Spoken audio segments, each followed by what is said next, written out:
Hello guys, today I'm going to show you how to change the language to Japanese in Valorant.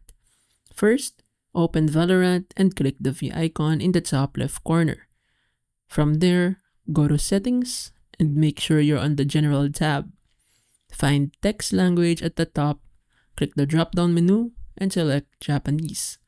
After that, exit both the game and client for the changes to apply. Alternatively, you can change the language in the Valorant client before logging in. On the sign screen, click the gear icon in the bottom right corner, look for a game language, select Japanese, then restart the client and game to finalize the changes. If you're still seeing English text, it could be due to region settings or a server restriction.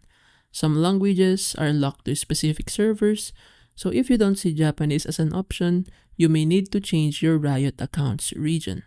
So basically that's it.